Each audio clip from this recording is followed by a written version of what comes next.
de novembre 1986, aucune loi électorale ni disposition ne dispense d'avoir des électeurs. Dites-vous bien que même une répartition et une délimitation des circonscriptions vicieuses ne constitueront pas immanquablement un rempart face à la montée des mécontentements, des frustrations et des souffrances de nos compatriotes, quand bien même vous penseriez que les plus démunis, assaillis par tant de difficultés, finiraient par se détourner des urnes. Voilà pourquoi nous rejetterons sans hésitation cet article unique, parce qu'il est inique. La parole est à Monsieur Jean-Louis Masson.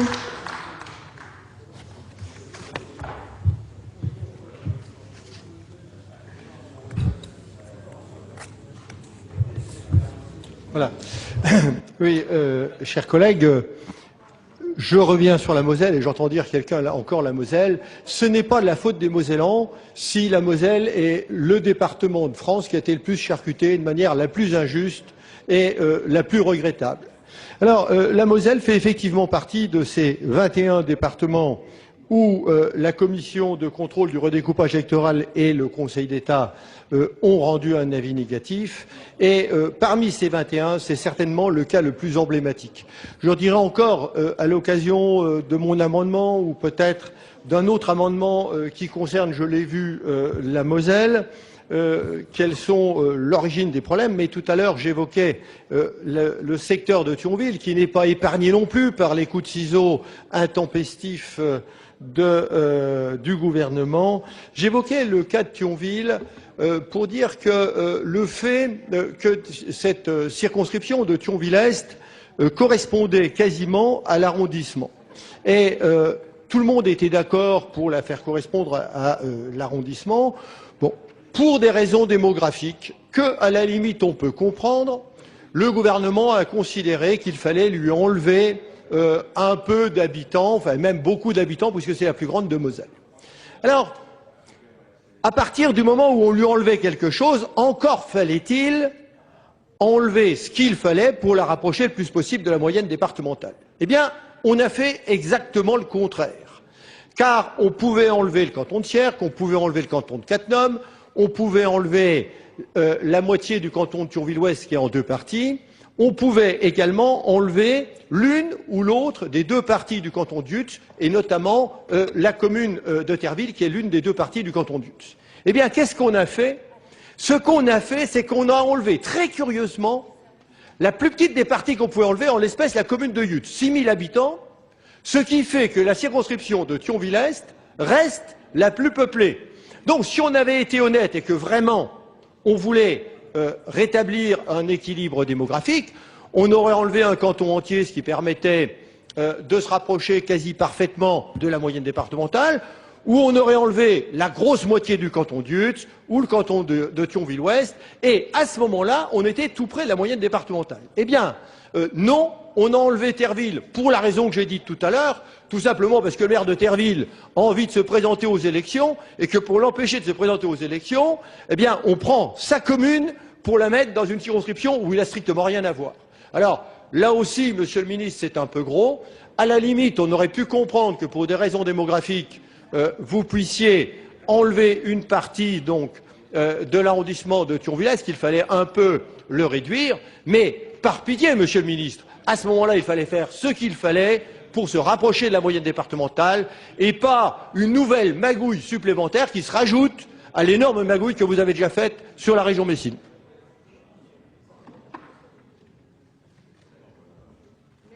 Monsieur, je ne sais plus où on en est du coup.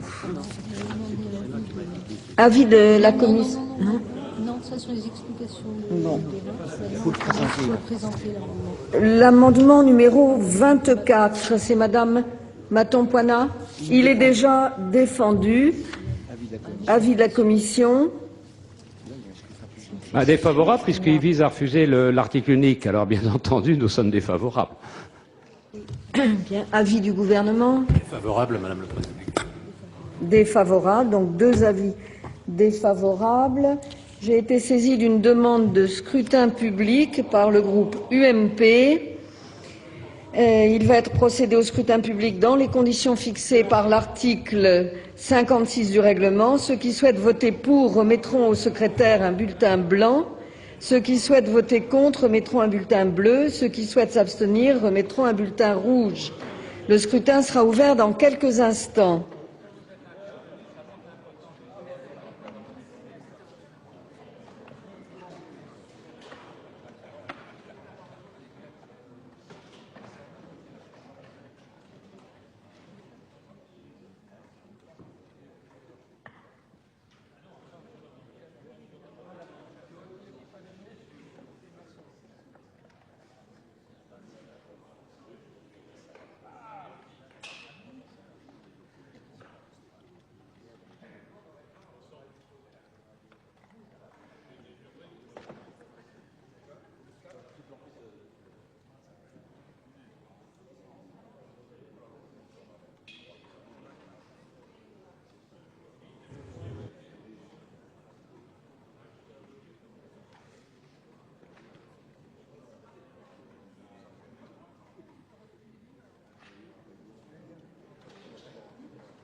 Donc, le scrutin est clos. J'invite mesdames et messieurs les secrétaires à procéder au dépouillement du scrutin. Ça va être marrant, ça va passer.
Nous sommes face à un problème.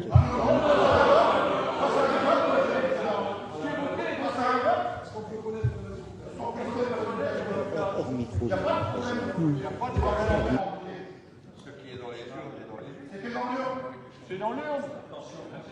Sort des urnes. Là, on arrête le débat tout de suite s'il y a quelque chose. Le résultat. Le résultat. Arrêtez de l'embêter. Le résultat. Le résultat.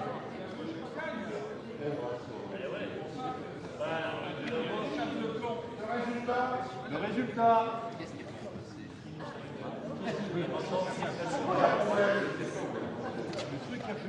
La représentation nationale s'est exprimée. Ils ont voulu un scrutin public, ils l'ont eu. Ils l'ont eu, le scrutin public. Attends. Il faut pas se dépendre du résultat. Attendons le résultat. Ils vont essayer de charcuter les chefs. Allez.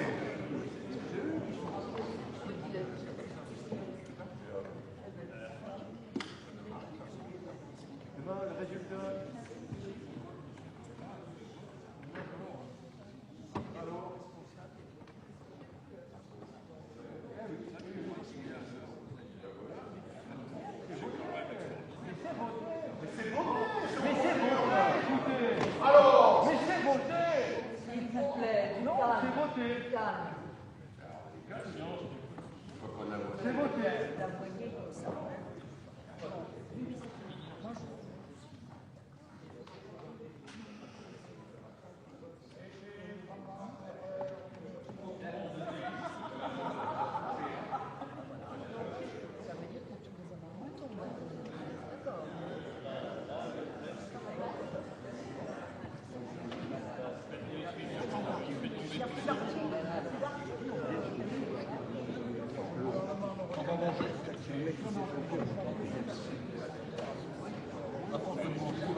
Mes chers collègues, je propose une suspension de 10 minutes.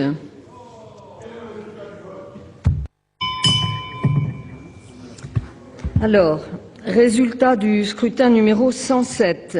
Nombre de votants 324, nombre de suffrages exprimés 323, majorité absolue des suffrages exprimés 162. Pour l'adoption 167. Contre 156. Monsieur Abou, Monsieur le Président Abou, et ensuite Monsieur le Ministre. Comme je vous l'ai fait savoir avant même la publication du résultat de ce scrutin, une erreur humaine s'est produite au moment du vote et au lieu de prendre le paquet des cartes de notre groupe que j'avais préparé personnellement et posé à ma place, le sénateur de notre groupe, arrivé au moment du vote, a cru devoir tirer un paquet entier dans mon tiroir, pensant que nous votions pour le texte, sur l'article, et non pas sur un amendement. Et c'est une grande différence, car nous n'étions pas au stade de voter sur l'article, mais sur un amendement. De là est venue la confusion. Et je regrette qu'alors qu'il s'en est rendu compte au moment où il a voté, il vous l'a fait observer à vous-même, vous ayez tout de même, ce qui n'est pas conforme à notre tradition, procédé. Et est-ce que vous pouvez vous taire?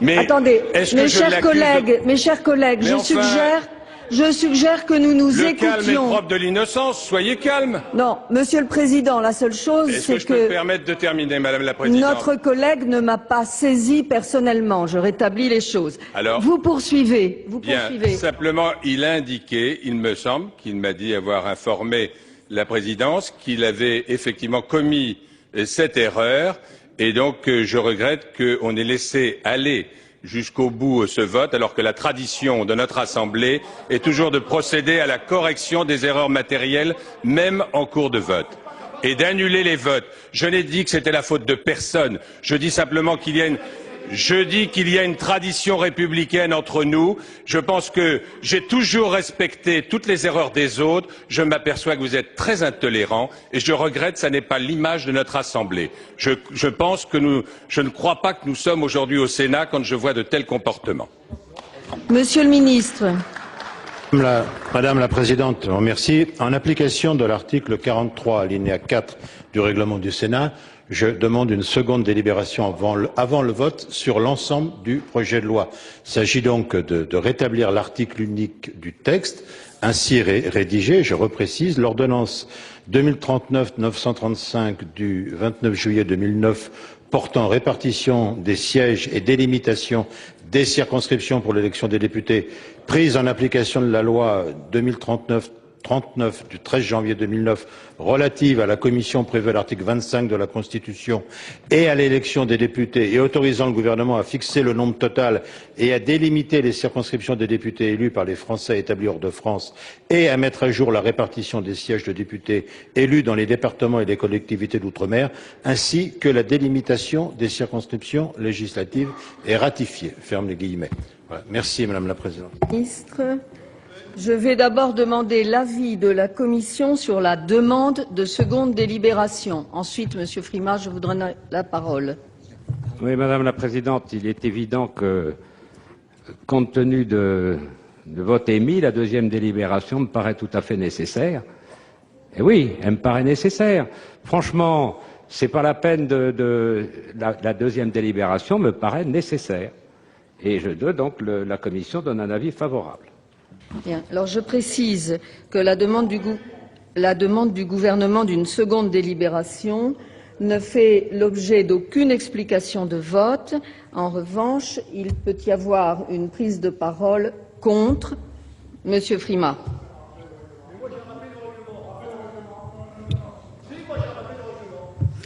Je souhaite faire les choses dans l'ordre. Nous y viendrons, Monsieur Masson.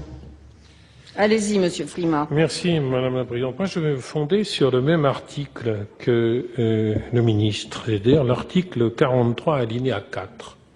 Et cet article 43, alinéa 4, dit « avant le vote de l'ensemble du texte ». Or, que s'est-il passé? Il y a eu un vote. Ce vote a été un vote supprimant l'article. Donc, au moment où nous discutons, puisque le vote a été proclamé, il n'y a plus d'article. Il n'y a donc plus de texte de loi. Nous ne pouvons donc pas, en conséquence, nous trouver avant le vote sur l'ensemble du texte, puisqu'il n'y a plus de texte.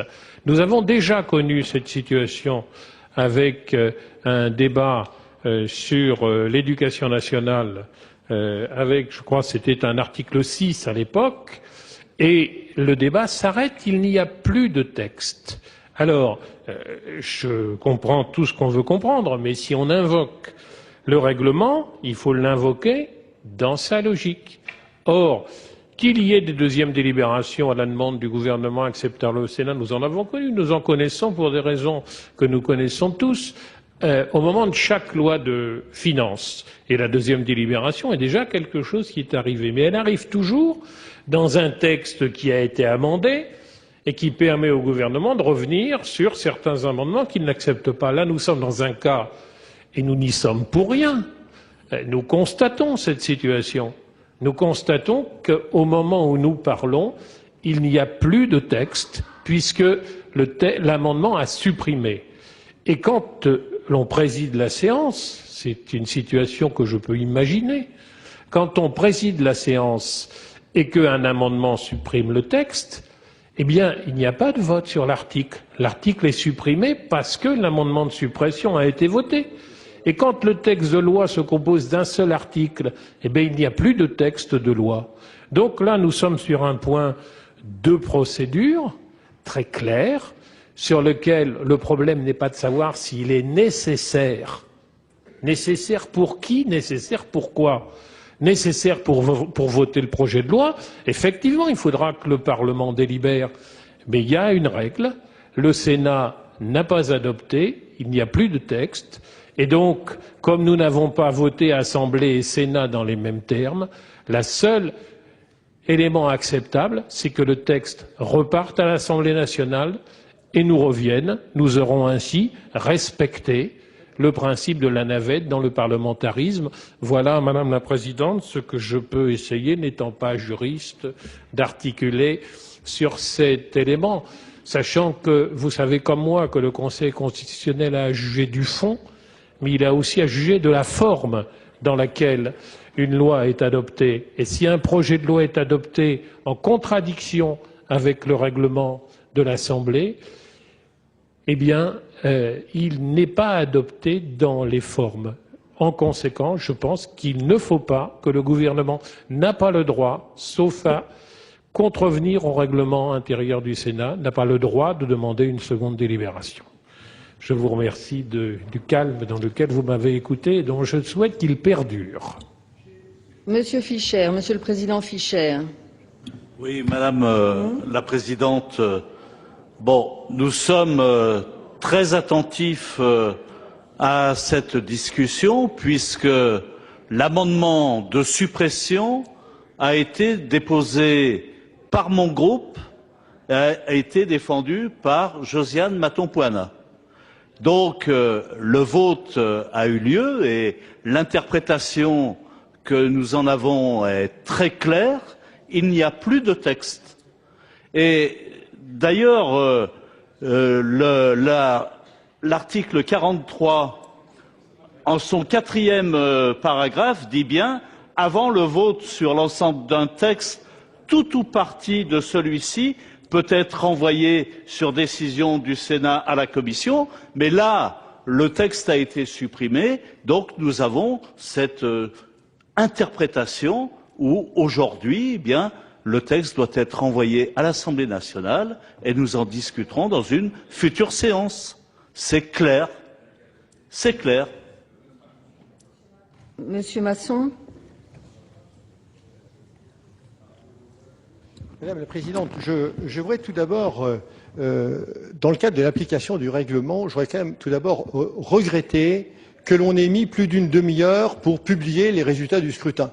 Un résultat de scrutin se mesure, enfin se dépouille en 5 minutes d'habitude. Là, on a mis plus d'une demi-heure. Ça jette une suspicion grave sur toutes les opérations qui sont conduites actuellement. Et donc, c'est une raison supplémentaire pour moi pour soutenir tout à fait les raisonnements et les analyses juridiques sur l'application du règlement qui sont formulés par nos collègues du groupe socialiste et du groupe communiste. Et je trouve qu'il serait tout à fait indécent qu'on ignore finalement cette réalité. Bien, le scrutin a été annoncé, il est clair. En fait, il y a 2 interprétations qui ont été émises ici. Celle du président Frima et du président Fischer, qui considèrent que l'adoption d'un amendement de suppression supprime le texte. Il y a l'argument du président Abou qui, expliquant l'erreur purement matérielle d'un de nos collègues, dit ce n'était pas un vote sur l'ensemble du texte, mais sur un amendement. Ce sont donc deux versions de la situation. Je ne me sens pas habilitée à trancher entre ces 2 versions. Une des façons de le faire, c'est de passer au vote.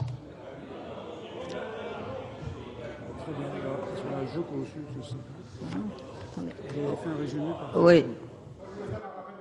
Allez-y, Monsieur Todeschini. Merci, Madame la Présidente. Moi, je voudrais revenir sur les propos de Monsieur Abou, qui a regretté qu'on ait proclamé le résultat. Moi, je crois d'abord que c'est ce n'est pas très élégant vis-à-vis de la présidence, qui est dans une situation très difficile, mais je le dis calmement, Monsieur Abou. En revanche, je ne peux pas laisser passer le fait d'assumer, que vous nous fassiez assumer à nous cette responsabilité. L'UMP qui veut faire passer au canon un découpage des circonscriptions, que j'ai appelé charcutage dans mes interventions, mais j'y reviens pas, doit assumer sa responsabilité. On ne peut pas nous reprocher à nous d'être absents de l'hémicycle quand quelqu'un prend la parole, et tout simplement, les bancs de l'UMP sont vides. Si les UMP avaient été là, il n'y aurait pas eu de souci. Mais on a bien vu ce soir que dans chaque vote, sur chaque demande de vote, on a eu droit à un scrutin public demandé par l'UMP, car ils n'étaient pas assez nombreux en séance. Vous permettez quand même. On ne peut pas laisser faire n'importe quoi, on n'est pas dans un régime bananier. Alors erreur, certainement, il y a eu. Mais si un électeur vous dit, quand vous avez perdu une commune de 3 voix, qu'il s'est trompé au fond de l'urne, vous n'allez pas rechercher de bulletin, eh ben, recommençons le système, et puis on vous reparlera de la Moselle, on vous reparlera des étrangers, on vous reparlera du découpage électoral, mais ce soir, le vote est acquis.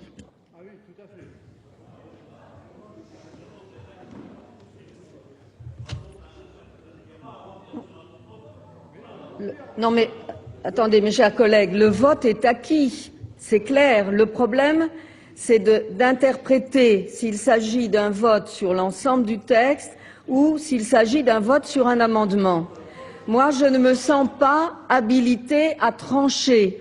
Donc, c'est au Sénat de prendre sa responsabilité. Tous les éléments sont connus. Monsieur le Président Bell.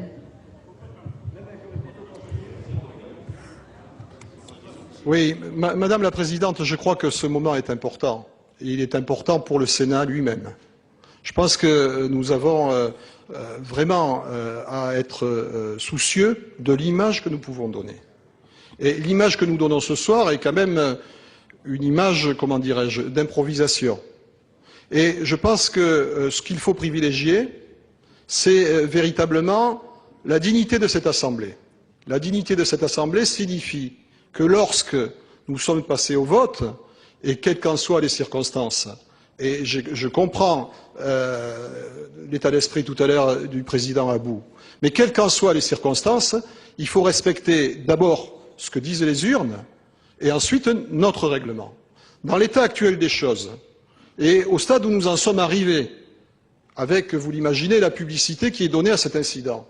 Revenir en arrière signifierait, d'une certaine manière, décrédibiliser totalement le Sénat. Nous ne le souhaitons pas. Nous ne souhaitons pas que nos actes, et en particulier celui qui est le plus solennel, c'est-à-dire un vote à scrutin public, qui a été demandé tout au long de l'après-midi et de la soirée par le groupe majoritaire ici. Nous ne souhaitons pas que la réalité et la sincérité de ce vote soient contestées. En conséquence, nous allons être très attentifs à ce qui va se passer dans les secondes à venir. Et si la majorité du Sénat, le gouvernement, s'entêtait à vouloir imposer au Sénat une conduite contraire à son propre règlement, nous en tirerions des conséquences et nous quitterions l'hémicycle.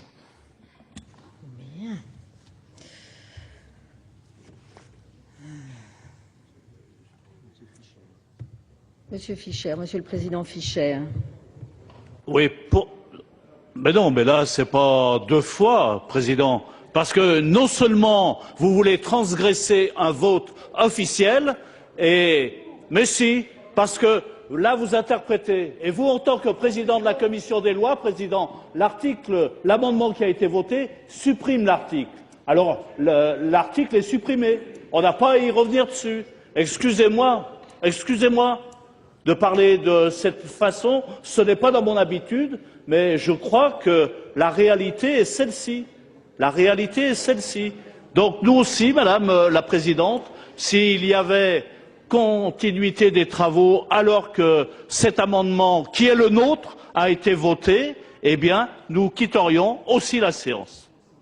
Et ce charcutage, eh bien, on vous en laissera la responsabilité. Oui, Monsieur le Président. Présidente, moi, j'ai pas d'abus. Effectivement, il peut y avoir doute sur l'interprétation qui est donnée. La seule instance qui peut donner la bonne interprétation, c'est le Sénat. Et donc, on procède au vote. C'est tout. Bon, ben oui, Non, mais attendez, non, mais vous savez pas, non, mais au nom de quoi, enfin, moi je dis que le gouvernement a demandé... Monsieur Masson vous a pas donné la parole. Bon, non, mais, Madame la Présidente, compte tenu du contexte de ce vote, bon, est vrai qu'effectivement, il pourrait très bien y avoir un article additionnel que je présente maintenant en disant que c'est pas terminé. Donc moi je pense que, objectivement, on peut procéder à une deuxième délibération.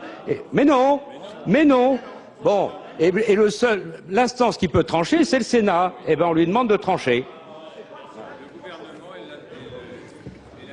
Moi, je ne sais plus quoi faire, hein, franchement. Il y a une demande du gouvernement. Ouais. Comment chacun s'est exprimé dessus, il est difficile de ne pas la mettre.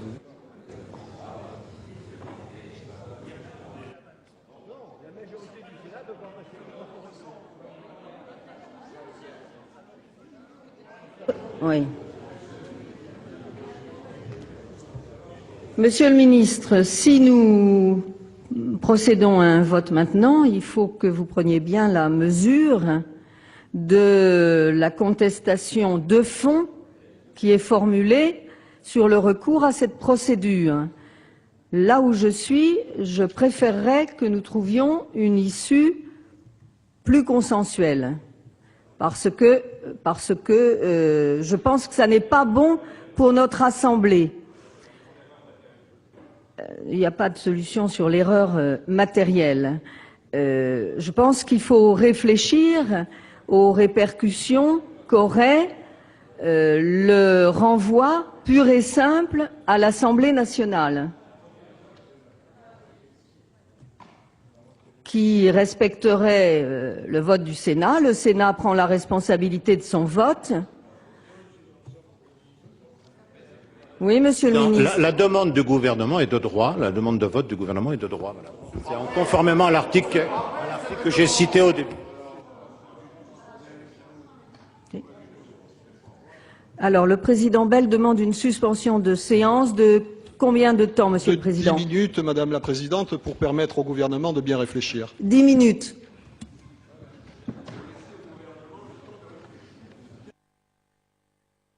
Bien, mes chers collègues, compte tenu de la confusion de la situation, je vais suspendre la séance jusqu'à...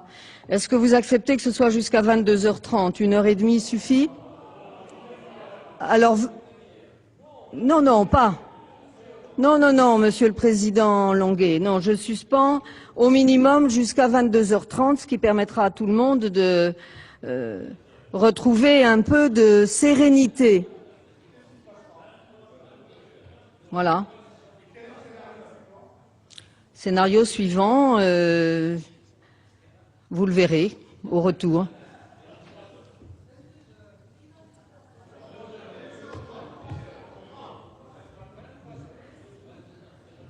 Non, allons.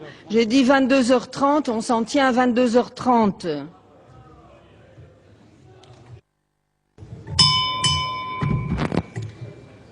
La séance est reprise. Mes chers collègues, j'espère ou j'espérais que cette pause aurait ramené la sérénité dans notre Assemblée, dont la sagesse est légendaire. Pour ma part, j'ai beaucoup réfléchi depuis que nous nous sommes séparés. J'ai constaté que des interprétations multiples étaient données à la situation assez particulière que nous vivons ce soir.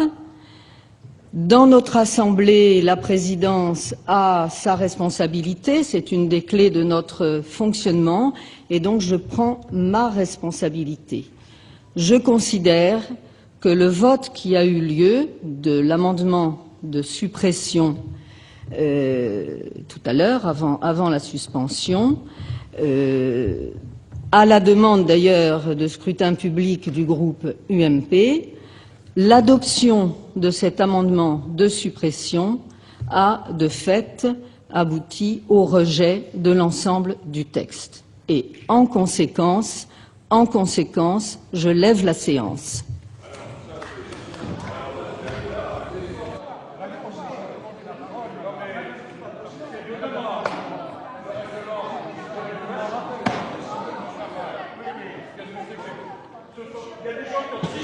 Mes chers collègues,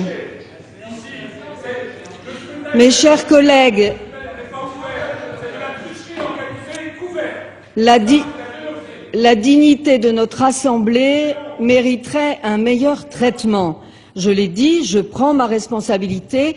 Je rappelle que ce texte va poursuivre sa vie et qu'il n'y a aucune raison de faire un drame de cette situation. Je le répète, la séance est levée.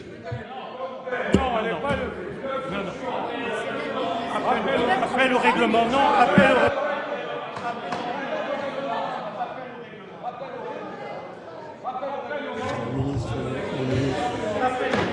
Monsieur le ministre.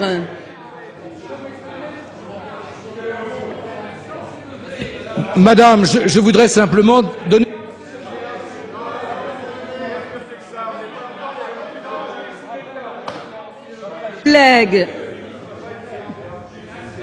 Mes chers collègues, je ne perdrai pas mon calme. La séance est levée. J'aurais dû signaler que l'ordre du jour reprendra demain à 9h30 pour les questions orales et à 14h30 et le soir, projet de loi organisant la concomitance des renouvellements des conseils généraux et des conseils régionaux. Voilà.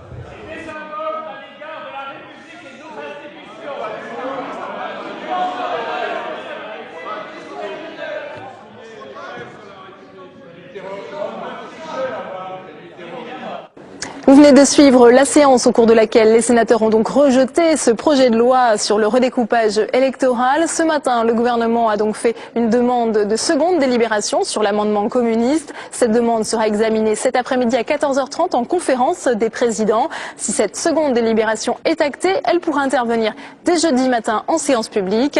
Merci de votre fidélité. Très bonne journée à tous sur Public Sénat.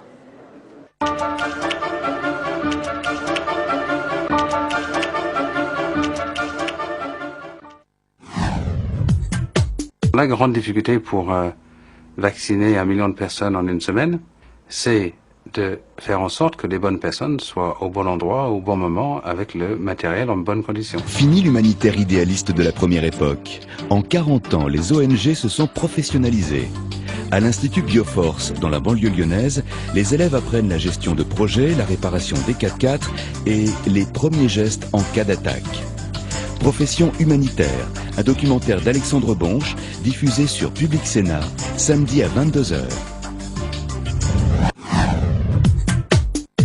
Pourquoi le crime organisé se féminise-t-il de plus en plus? Gros plan dans ces paroles du Monde sur ces femmes qui prennent le pouvoir au sein de la mafia. Parlement Hebdo revient chaque week-end sur les événements politiques qui ont marqué la semaine avec un coup de projecteur sur les grands débats au cœur de l'Assemblée nationale et du Sénat. À nos côtés pour commenter ces temps forts, un parlementaire, député ou sénateur, il nous aidera à décrypter une actualité toujours très riche et variée. Chaque semaine donc, Emmanuel, Parlement Hebdo, c'est le rendez-vous avec l'essentiel de la politique. Parlement Hebdo, c'est samedi à 14h. La rupture, elle connaît. Alors qu'elle présidait le plus important cabinet d'avocats au monde à Chicago, Christine Lagarde délaisse cette brillante carrière pour repartir à zéro. Elle entre en politique en 2005, d'abord Moderato comme ministre du Commerce extérieur, puis Allegro comme ministre de l'économie, de l'industrie et de l'emploi, avant que d'affronter fortissimo la pire crise économique de l'après-guerre. Une gestion aux côtés de Nicolas Sarkozy, saluée par tous. Alors, la reprise est-elle à notre portée? L'emploi va-t-il se stabiliser? Le business faire va-t-il nous sauver? Ce ne sont pas les questions qui vont manquer. Christine Lagarde, dans Leader.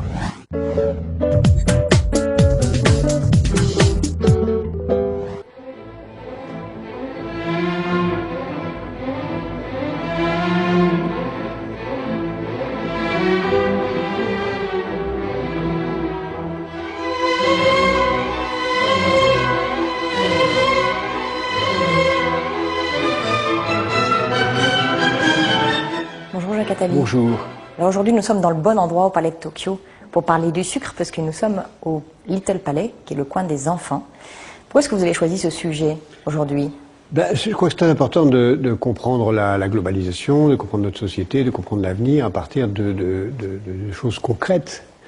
Rien n'est plus concret que le sucre, rien n'est plus concret que ce qu'on mange. Et en même temps, vous allez le voir que c'est un sujet qui renvoie à des choses incroyablement profondes, complexes et qui disent beaucoup de choses sur l'humanité. D'abord, avant de parler de son avenir, d'où vient le sucre? C'est un aliment qui remonte à quand? Les hommes ont toujours voulu adoucir ce qu'ils mangeaient. Et pendant très très longtemps, partout à travers le monde, j'entends très longtemps, c'est-à-dire jusque le début de l'ère moderne, c'était le miel qui représentait la forme de la douceur, un miel qui était très rudimentaire. Et puis, à peu près au tournant de notre temps, est apparu dans le Pacifique puis en Inde un produit qu'on appelait le sucre, c'est-à-dire quelque chose qui se faisait à partir de quelque chose qui ressemble à la canne à sucre et qui avait rien à voir avec le sucre moderne, mais qui était une sorte de soupe qui adoucissait les produits. Très très très luxueux comme produit, très rare, très cher, surtout au moment où il a été inventé au IIIe siècle de notre ère en Inde. La cristallisation, c'est-à-dire la possibilité de sortir véritablement les cristaux de sucre, saccharose, de la bagasse, c'est-à-dire du sirop de canne à sucre. C'était un produit incroyablement luxueux. Sakkara, d'ailleurs, le mot vient du sanskrit. Il est ensuite passé en Europe. Et en réalité, le mouvement du sucre, c'est Pacifique, Inde, pays arabes. L'islam l'amène en Espagne, et c'est l'Espagne qui l'amène ensuite, au XVe siècle, en Amérique latine. Pendant toute cette période, du IIe siècle au XVIIIe siècle, le sucre est associé à deux idées contradictoires mais simultanées. La première, il faut des esclaves pour le produire. L'histoire du sucre, c'est l'histoire de l'esclavage. Partout. L'esclavage africain, l'esclavage indien, l'esclavage en Amérique latine. L'esclavage africain. Et la deuxième idée, c'est que le sucre est incroyablement luxueux. C'est un produit qui est réservé. Louis XIV, par exemple, avait un sucrier avec une clé. Et c'est une grande cérémonie. Il l'ouvrait avec la clé, il donnait une pincette à ceux qui le donnaient étaient considérés comme d'extrêmes privilégiés.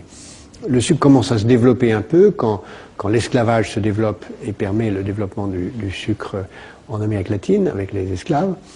Et quand la demande de sucre va augmenter avec l'apparition du café et du chocolat, qui sont absolument immangeables, imbuvables, sans sucre. Donc là, il y a une demande croissante de sucre, et le sucre, comme tous les produits de luxe, se démocratise. On est à la fin du XVIIIe siècle. Contrairement aux autres aliments dont il nous est arrivé de parler, le sucre n'a jamais été un médicament. Non, c'est d'ailleurs juste titre, puisque le sucre est un produit extrêmement nocif. On a cru longtemps que c'était un instrument d'énergie. Et c'est vrai que ça apporte de l'énergie, mais de l'énergie extrêmement rapide qui se stocke très vite dans les muscles et dans le foie, mais qui disparaît très vite pour devenir de la graisse pure. Donc c'est une illusion que de penser que le sucre apporte de l'énergie. On l'a cru un certain temps et continue aujourd'hui dans certaines boissons sucrées à imaginer que le sucre apporte de l'énergie. En fait, c'est une illusion totale. Donc, alors, qui sont les pays aujourd'hui, les principaux pays producteurs de sucre? Alors, il faut distinguer clairement les pays producteurs et les pays consommateurs, parce qu'il y a des changements considérables qui sont en cours.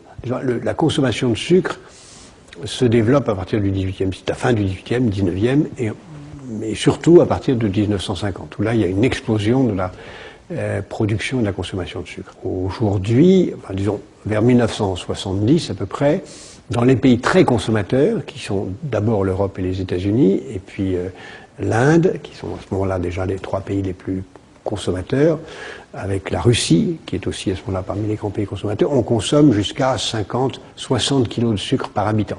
Sachant que le sucre, encore une fois, vient par la pâtisserie, vient par... c'est pas seulement le sucre blanc qu'on met dans un café, c'est surtout l'imagination incroyable des pâtissiers, des glaciers, le sucre transformé.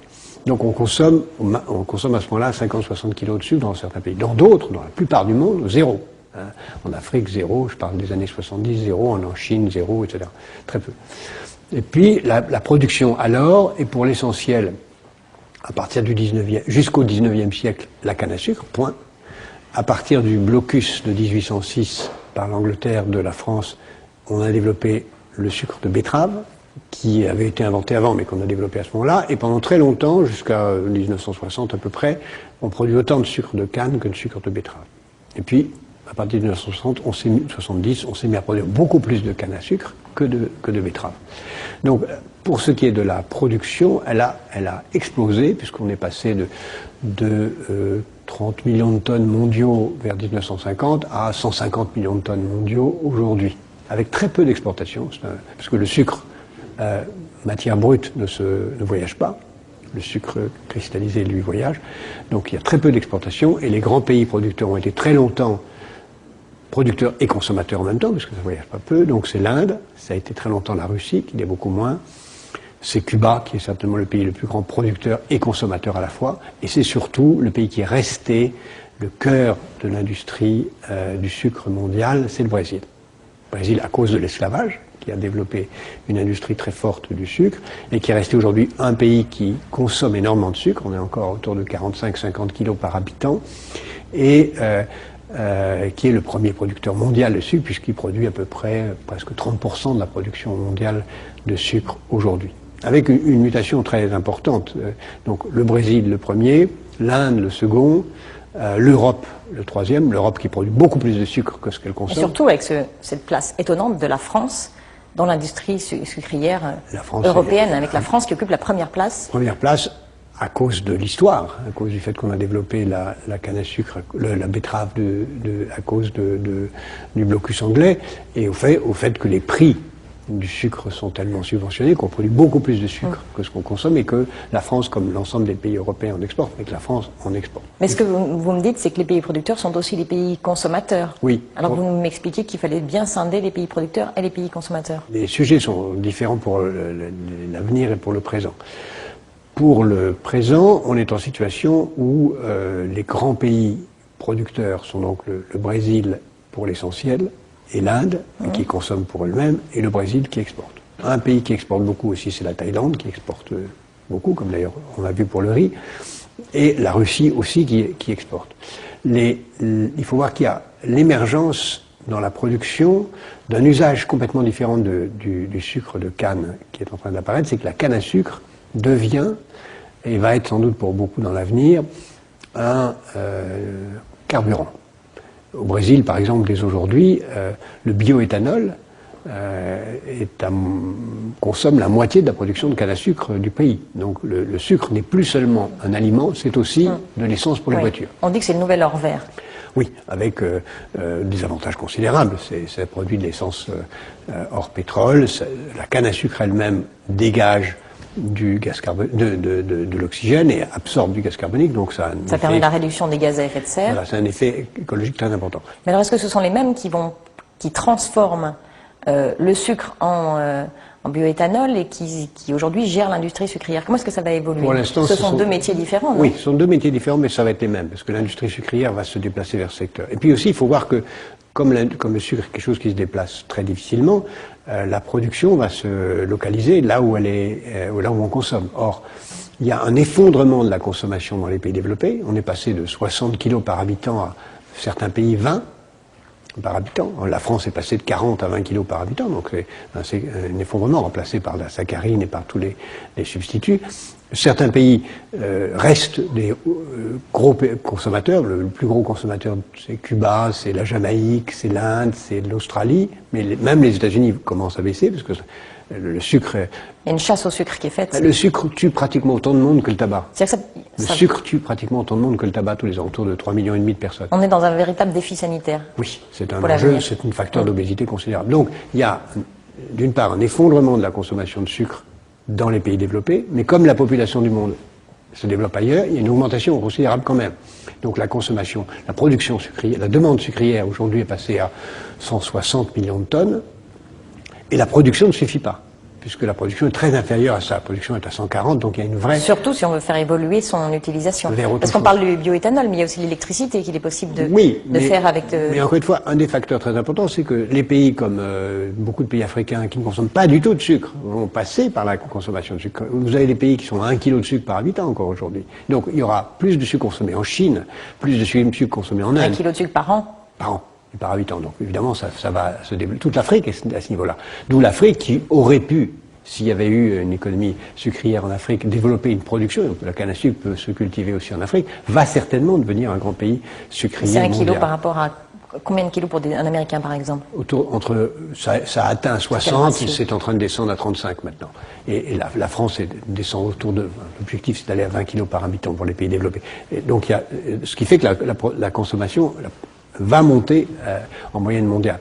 Et ceci va entraîner des conséquences assez radicales. C'est que progressivement, il y aura à la fois une très forte augmentation, et le sucre est certainement, dans le système financier mondial, une des valeurs les plus sûres, au sens où, évidemment, la demande va augmenter, évidemment, la production est insuffisante, donc il y a des bulles sucrières, il y a des spéculations sur le sucre. Par exemple, cette année, tout dépend de ce qui va se passer en Inde.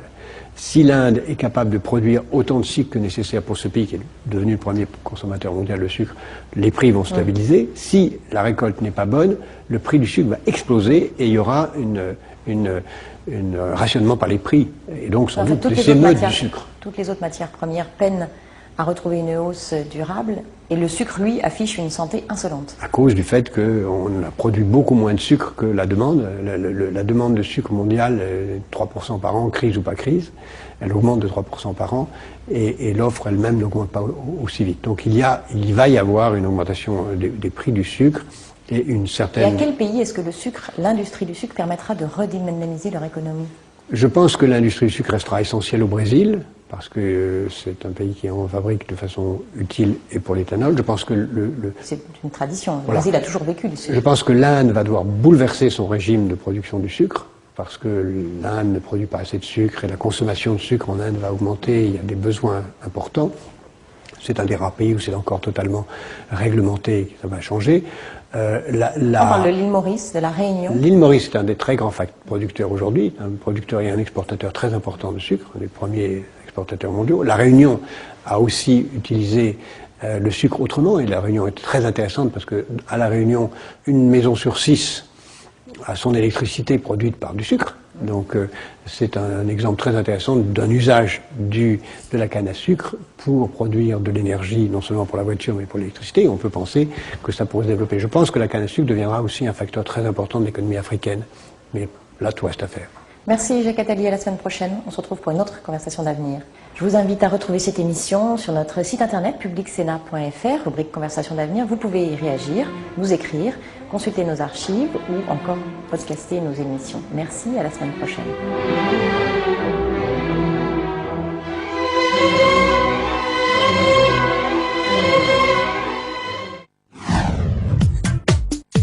Le docu-débat cette semaine, c'est une émission qui va certainement créer la controverse puisque nous allons parler de l'exploitation de l'uranium par Areva au Gabon et au Niger. Y a-t-il oui ou non contamination radioactive hors norme des terres, de l'eau et donc de la population? Pourquoi tant de mineurs sont-ils morts ces dernières années? Le docu-débat, c'est sur Public Sénat. Je vous retrouve avec plaisir chaque jour du lundi au jeudi à 18h sur Public Sénat pour une tranche d'informations complètes, politiques et parlementaires, avec des invités, des chroniqueurs, des reportages, le décryptage politique. C'est tous les jours sur Public Sénat. Décembre 1989. Un mois après la chute du mur de Berlin, c'est au tour de la Roumanie de faire la une des médias du monde entier. Si nous interrompons nos programmes, c'est que la situation devient chaque minute, chaque heure plus tendue, plus grave en Roumanie. D'abord avec le faux charnier de Timișoara, puis l'exécution du couple Ceausescu. Comment les télévisions françaises ont-elles traité ces événements? Qui a manipulé qui?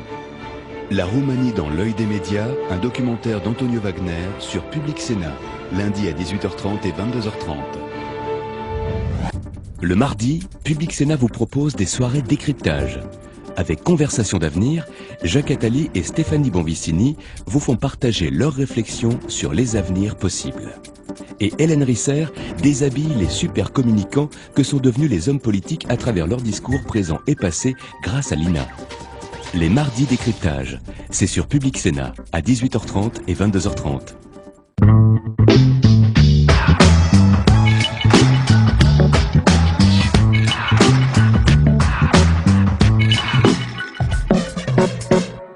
C'est l'article 39 de la Constitution. L'initiative de la loi appartient au Premier ministre, mais aussi aux membres du Parlement. Quand l'initiative de la loi vient du gouvernement, c'est un projet de loi. Quand l'initiative de la loi vient des parlementaires, cela s'appelle une proposition de loi. Ce qui veut dire que les sénateurs, comme les députés, peuvent rédiger des propositions de loi. Ces textes, s'ils sont adoptés, deviendront des lois. Pour déposer une proposition de loi, c'est facile. Il faut d'abord la rédiger. Et c'est peut-être là où c'est le plus difficile, car il faut savoir ce que l'on veut dire et le dire en termes juridiques.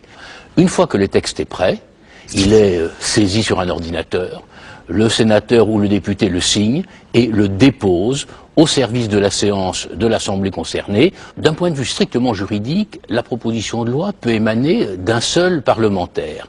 Mais du point de vue politique, si l'on veut que sa proposition ait une chance d'être discutée et d'aboutir, il faut mieux que ce soit une proposition collective. De nombreuses propositions de loi sont déposées chaque année par les sénateurs, en moyenne 100 par an. Mais seuls 20% des lois en application aujourd'hui sont issues de propositions de loi. Pourtant, certaines propositions de loi ont profondément marqué la vie parlementaire.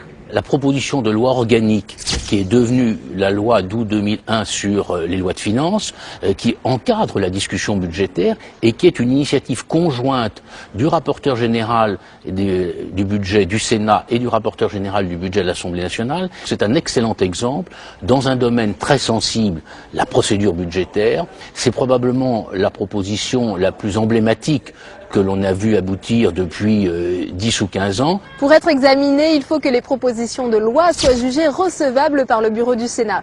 Il faut ensuite qu'elles soient inscrites à l'ordre du jour. C'est en quelque sorte l'agenda du Sénat. La révision constitutionnelle de juillet 2008 permet d'ailleurs un partage de cet ordre du jour entre le gouvernement et le Parlement, ce qui devrait permettre un meilleur examen des propositions de loi.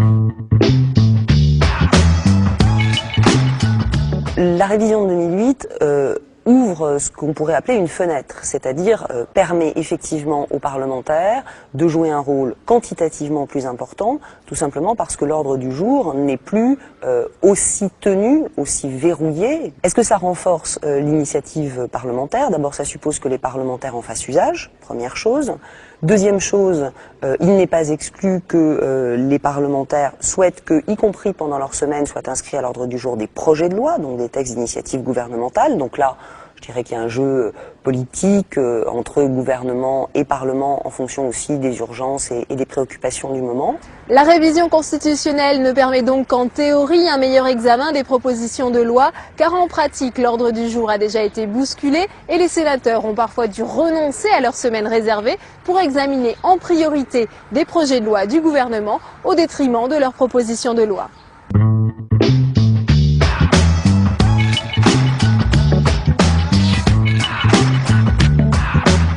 Bienvenue dans un monde de bulles, la seule émission intergalactique entièrement dévouée, dédiée, consacrée au 9e art. Ça se discute, la bande dessinée. Ça se discute longuement. Je vis avec mes personnages. Moi je les dessine de tête. Il lui arrive des choses incroyables, c'est Wonder Woman, Miss Andy. C'était une envie depuis longtemps de faire une sorte de super-héroïne. Le coureur à pied fait quelques foulées, le tennisman envoie quelques balles. Tout ça est passionnant. Moi je rôde mon cerveau, donc je bouquine ce que j'ai écrit la veille. Un micro. Merci, c'est gentil. Un badge. Et ça travaille ici, hein. Donc je suis sur les dernières pages, c'est un peu l'effervescence au niveau des croquis. J'ai ici un truc qui est en préparation. Oh, ce que je m'amuse quand je fais ça. C'est pas des choses qu'on a l'habitude de voir tous les jours. C'est vraiment un découpage complètement cinématographique. Un vrai régal pour ceux qui aiment la bande dessinée.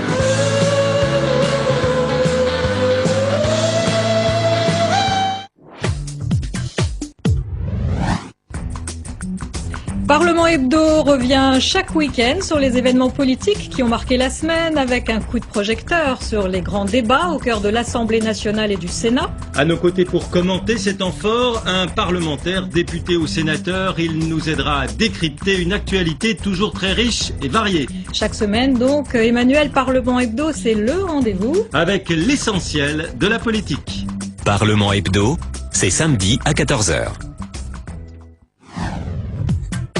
La grande difficulté pour vacciner 1 million de personnes en une semaine, c'est de faire en sorte que les bonnes personnes soient au bon endroit, au bon moment, avec le matériel en bonnes conditions. Fini l'humanitaire idéaliste de la première époque.